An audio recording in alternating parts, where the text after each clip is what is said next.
Berdiri sejak tahun 1993, Universitas Esa Unggul telah menjadi salah satu kampus swasta terbaik di Indonesia. Kini, Universitas Esa Unggul memiliki 15.000 lebih mahasiswa yang terbagi di 4 kampus, yaitu di Cikupa, Bekasi, Gading Serpong, dan Kebonjeruk.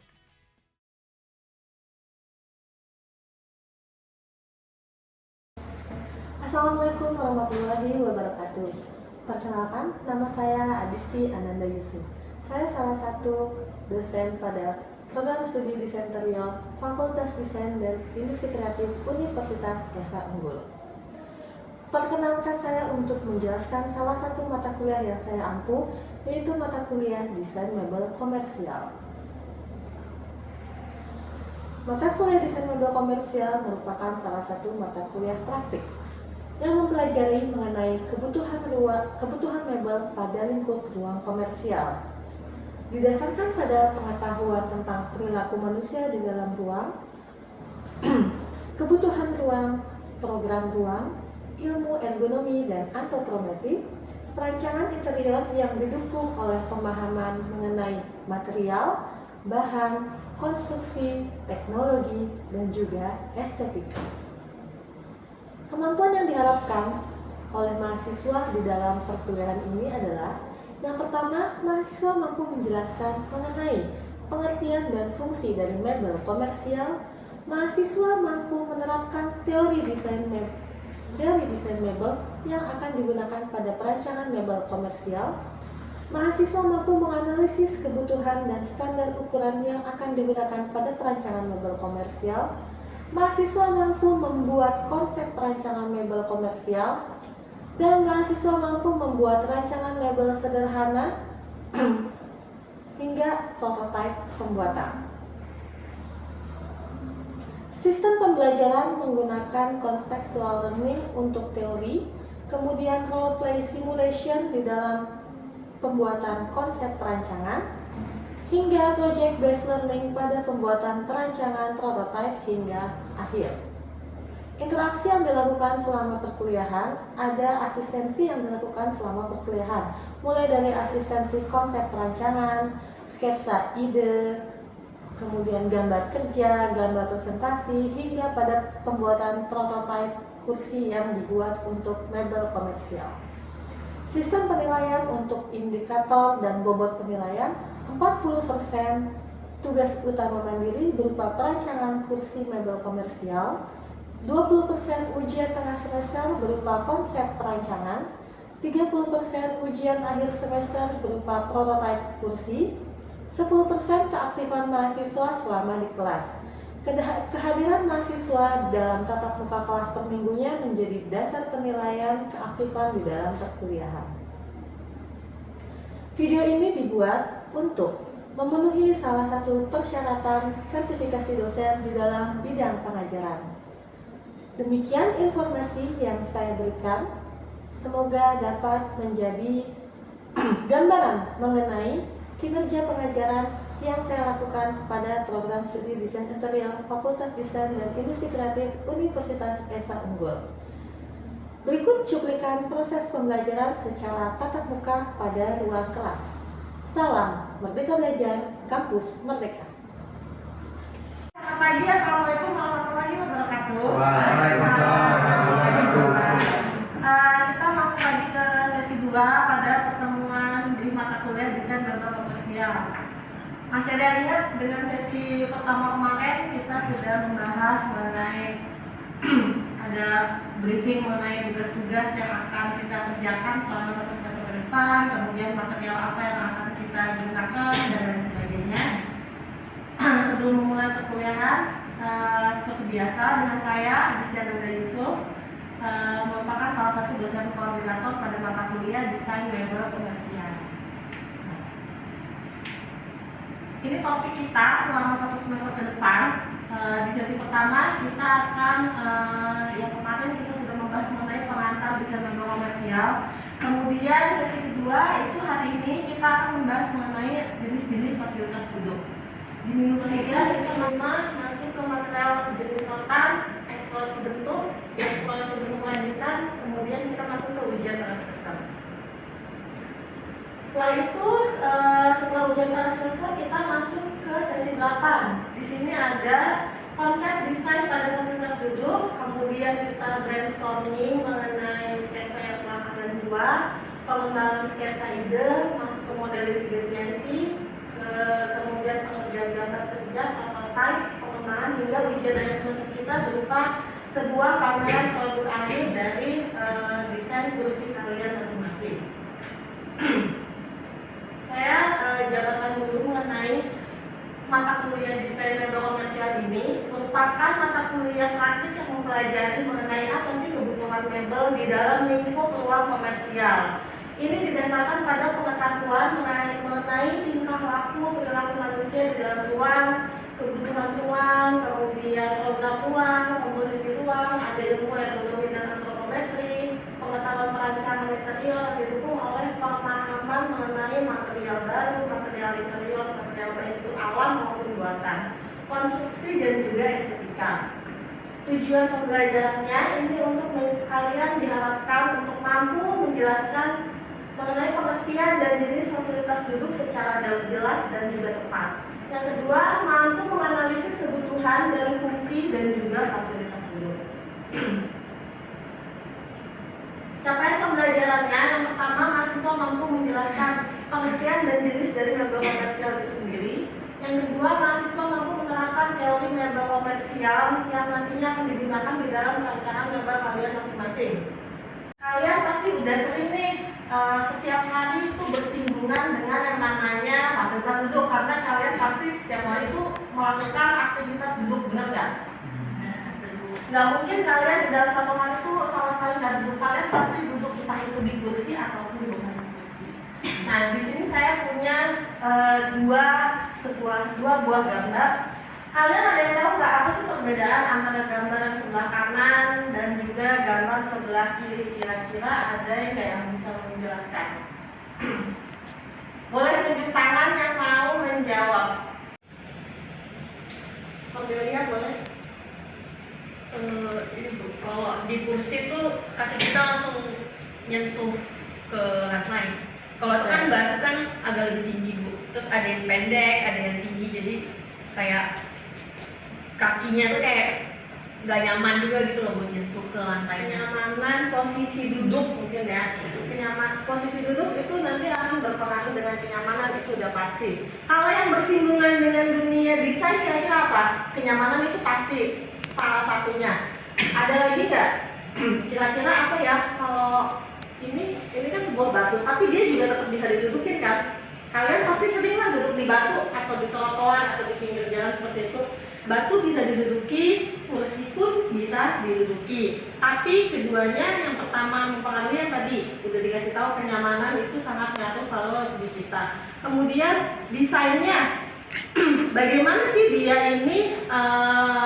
Ada nggak yang mau beli batu untuk didudukin? Enggak. Kalau ada nggak kira-kira yang mau beli kursi untuk didudukin? Ada. Berarti ada faktor di situ, ada. Bagaimana kita akan membuat sebuah fasilitas duduk itu menjadi selain enak digunakan, enak juga untuk dipandang. Jadi memiliki nilai jual.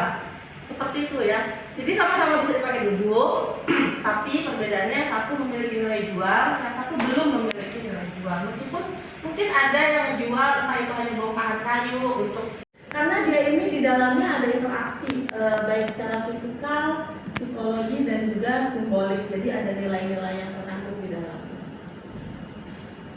Nah, ini zaman dulu banget. Kalian ada yang pernah lihat lah kursi ini? Sekarang udah ada tapi duplikatnya ya, bukan originalnya. Nah, ini namanya Tonet Chair. Dia ini penciptanya adalah si Michael Tonet. Ini pertama kali adanya sistem bending, jadi sistem menggunakan sebuah material ya. Di tahun, bayangkan di tahun 1836 dia sudah bisa menemukan sistem untuk melengkungkan si kayu ini. Nah, ini menjadi titik awal sejarah industrialisasi furniture bersama dengan gerakan revolusi industri. Jadi dia ini boomnya si kursi ini ada di si Tonet ini. Keseharian kita dengan rutinitas kita sehari-hari itu seperti apa? tujuannya untuk menunjang dan mempermudah aktivitasnya. Jadi sejarahnya, kenapa sih bisa ada kursi sampai yang kalian dudukin saat ini sekarang ini? Jadi itu kan akan ada sejarahnya dari dulu ke sekarang. Seperti apa kursi-kursi di zaman dulu? Zaman dulu itu budaya itu kalau kita di orang Indonesia dulu ada nggak sih kursi? Dulu itu kira-kira kalau gimana zaman kerajaan, ada yang tahu nggak? Kursi itu biasanya hanya untuk raja, hanya untuk orang-orang yang punya kekuasaan. Sisanya rakyatnya itu duduknya di bawah, ya kan? Semuanya duduknya di bawah. Sebenarnya itu masih berjalan gitu kan ya, seiring berjalannya waktu. Kita memang orang Indonesia itu sebenarnya terbiasa dengan duduk lesehan, ya kan? Beda mungkin sama orang luar sana. Kalau kita ngumpul-ngumpul gitu kayak duduk bareng-bareng di lantai aja udah enak gitu. Yang penting kalau kita kan makan nggak makan asal kumpul, slogan orang Indonesia, ya kan? Orang akan kumpul. Kemudian untuk jenis-jenis kursi, ada yang tahu ada berapa jenis kursi? Banyak. Udah tahu banget. Nah, yang pertama armchair. Jadi kursi yang punya armchair itu apa? Sandaran. Armchair untuk si puding seperti ini. Ini pasti di rumah kalian punya rata-rata ya. Gitu. Kalau yang ngekos ya nasib kalian ngekos.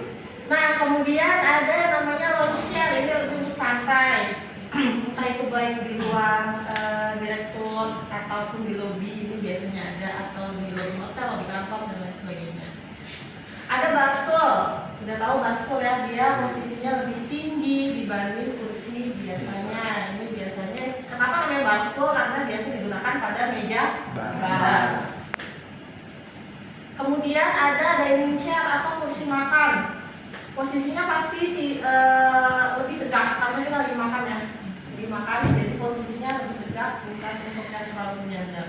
Maksimal mungkin bisa lebih di-adjust ya untuk sandarannya, dan biasanya dia lebih movable supaya untuk memudahkan mobilitas seperti itu. Dan si rocking chair atau kursi goyang. Kalau yang masih di rumah neneknya masih punya kursi goyang, nah itu biasanya masih yang zaman pakai kayu full. Tapi sekarang kursi goyang itu jenisnya udah banyak banget.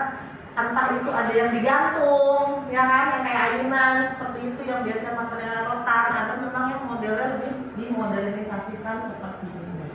Nah itu untuk pembahasan mengenai ini. Kira-kira ada nggak yang mau bertanya dulu dari satu pembahasan yang sudah tadi saya jelaskan?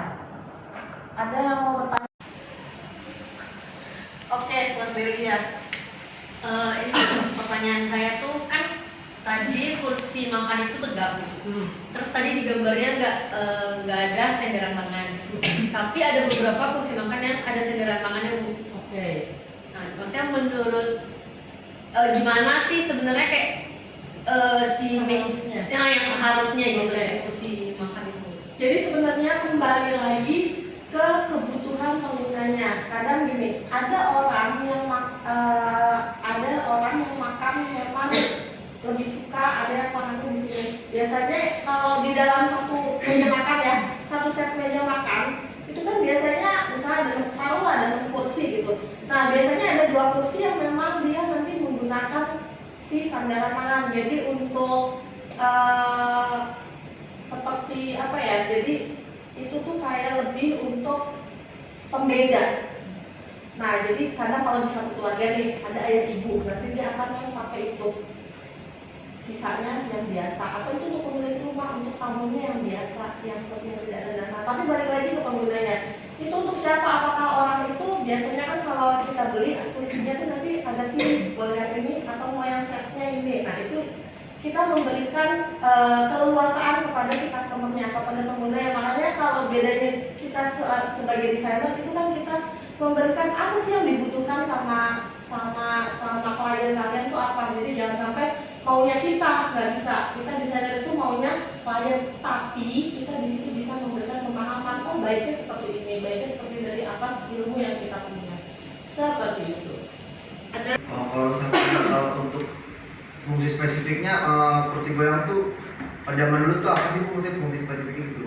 Fungsi spesifiknya pada zaman dahulu kala itu lebih untuk bersantai. Ya kalau zaman dulu kala itu mungkin di zaman eyangnya kalian ya, di zaman kakek nenek eyangnya kalian, kursi goyang biasanya ada yang ditaruh di ruang tamu, kalau zaman dulu masih di ruang tamu atau di depan atau di ruang keluarga.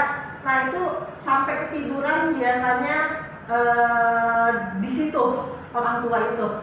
Bahkan kakek nenek saya sendiri ada kamar pun kalau tidur siang sukanya di kursi goyang. Mereka ya udah, entah itu hanya menunggu ada keluarganya yang datang, kemudian dia sambil duduk. Padahal nggak ada yang dilihat biasanya. Kalau kita kan mungkin sekarang sambil nonton TV, lihat handphone, enggak, itu cuma hanya duduk, relax, santai dari mungkin seharian udah ngapain melakukan pekerjaan di rumah atau di luar rumah, kemudian setelah itu bersantai untuk menggunakan kursi goyang. Tapi kalau sekarang kan udah berubah ya. Sekarang zamannya udah mulai berubah. Kursi goyang tuh nggak hanya untuk santai, ada yang cuma buat di mall aja. Tahu nggak kalian udah ada kursi kayak kursi goyang, tapi dia modelnya kayak dalam satu bentuk, tapi dia sebenarnya bisa goyang-goyang ke sana ke sini, cuma buat santai-santai aja di lobby mall, jadi yang nunggu seperti itu. Nah jadi udah berubah zaman, jadi merubah arti atau makna dari si kursi itu sendiri. Kalau sudah cukup, kita lanjut ada penugasan untuk hari ini. Kita untuk membuat sketsa, menggambarkan 30 sketsa hanya cukup dari tampak samping. Dari tampak samping kursi seperti apa? Jadi yang saya butuhkan adalah bentuknya ini nanti akan kalian buat seperti apa. Material yang digunakan, silakan menggunakan mix material antara kayu dan juga rotan. Rotannya saya harap 80% rotan, 20%-nya silakan boleh kayu, boleh stainless dan lain sebagainya, tapi 80% harus menggunakan rotan. Ini sketsa ini silakan kalian kerjakan hari ini sebanyak 30 sketsa. Setelah itu akan kita diskusikan melalui tahap asistensi seperti itu. Sudah cukup paham? Oke, kalau gitu, kalau sudah cukup paham, silakan dimulai membuat sketsa dan materi untuk hari ini saya tutup. Terima kasih. Assalamualaikum warahmatullahi wabarakatuh. Demikian deskripsi singkat dan proses pembelajaran yang saya lakukan. Semoga dapat memberikan gambaran mengenai kinerja pengajaran yang saya lakukan pada program studi Desain Interior Fakultas Desain dan Industri Kreatif Universitas Esa Unggul. Terima kasih. Wabillahi taufiq wal hidayah. Wassalamualaikum warahmatullahi wabarakatuh. Salam Merdeka Belajar, Kampus Merdeka.